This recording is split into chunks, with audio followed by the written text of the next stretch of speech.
So now it's my honour to hand the floor to our next speaker, Baz Moffat. She is a CEO and co-founder of the Well HQ. And she's going to set out, or try to, in 10 minutes, the issues about women's health and sport. And we hope we'll have a few minutes after her presentation to take questions both from the room and online. So Baz, over to you. Thank you. Hello everybody, I'm Baz and as Francine said, I'm CEO of the Well HQ. I'm one of 3 co-founders who've spent our careers pushing for the world of sport and fitness to do better in how they connect with, care for and cater for women. We launched in 2021 and today we work with national and international sport governing bodies, gym chains, large and small, regulators and businesses to advance the same mission. I've gone back and forth on how to begin this speech. My first instinct was to describe the fundamental differences between women and men. I could tell you that women have breasts and periods, menstrual cycles and unique hormonal patterns, that our muscles, hips, knees and feet differ to men's in form and function. But the risk of starting there is that I'll insult your intelligence.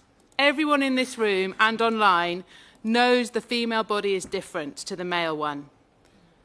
But very few people, and this includes top-tier coaches, health professionals and policymakers, know and appreciate that the differences in the female body and how it works translate into an entirely unique set of needs.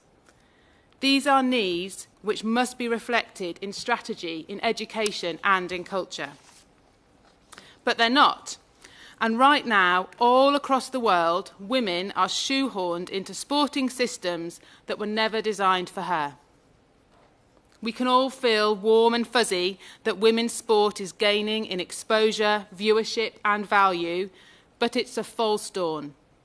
The fact more women are in gyms, classes and sporting pathway systems is actually a really dangerous distraction from the truth. The truth is that we're building in the wrong direction. We're building on quicksand. What's happening now is not enough. And unless we in this room join forces and strategies, then it's all very close to breaking point. My other starting point for this speech was going to be the past. And if you thought that breasts and periods were uncomfortable, this is so much worse. In this room, we hail from different places and cultures, but most European nations are similar in that our institutions, law and order, medicine, education, civil society were born once upon a time in religion. And though doctors share the responsibility, religion is largely to blame for women's relatively late arrival into sport. Not so long ago, preachers declared that exercise caused women to age prematurely, that female bodies and minds were too delicate to expose to the rough and tumble of sport. It was said that participation in sport would damage her reproductive capabilities, that it would delay and distract her from her primary duties in life. Today, we'd like to think that we're more enlightened, but we can't afford to be so naive. I mentioned earlier that women's sport is close to breaking point, and it's precisely because old ideas about sport destroying our fertility, our femininity, and our fragile bodies are creeping back in. Sadly, because only 6% of sports science research is done exclusively on women, we don't have data to dispel the myths, and the truth is up for grabs. And until we in this room unite, we won't have the voice, we won't have the power, and we won't have the cohesion to right-size silly rumours and mount an appropriate defence.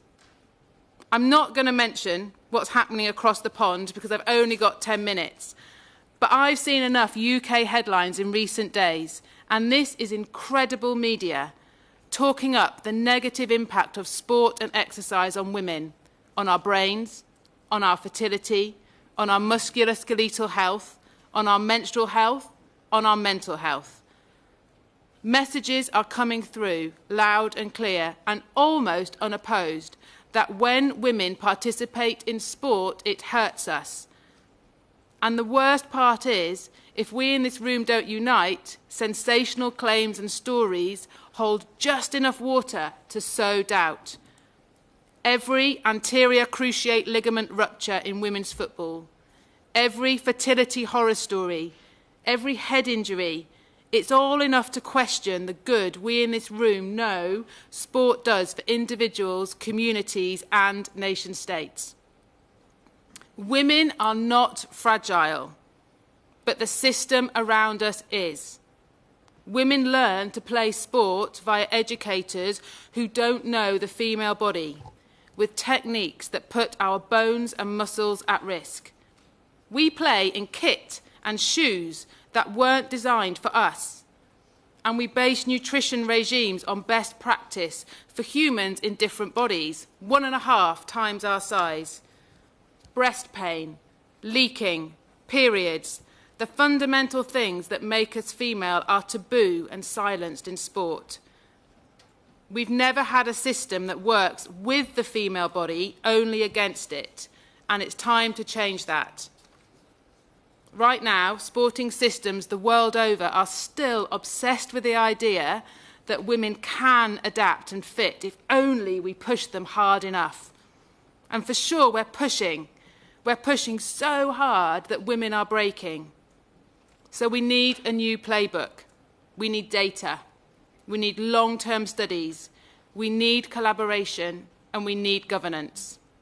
We need to be strategic in order to address the gender gaps that are reported year after year after year, and we need to do it now.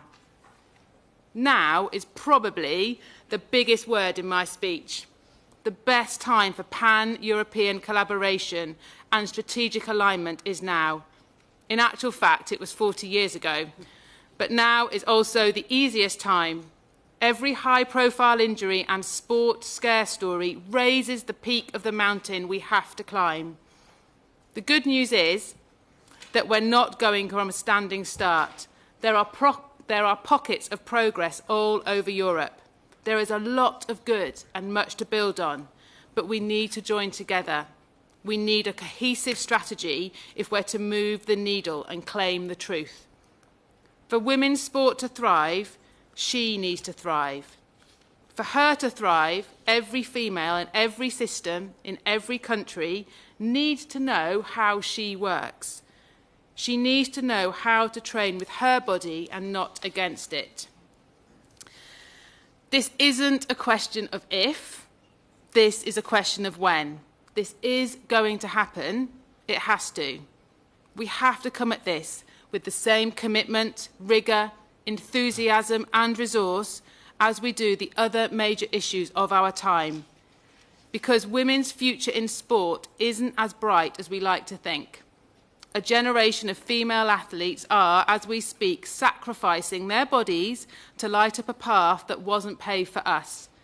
We need to build a new path in parallel, in collaboration and in time, and that time is now.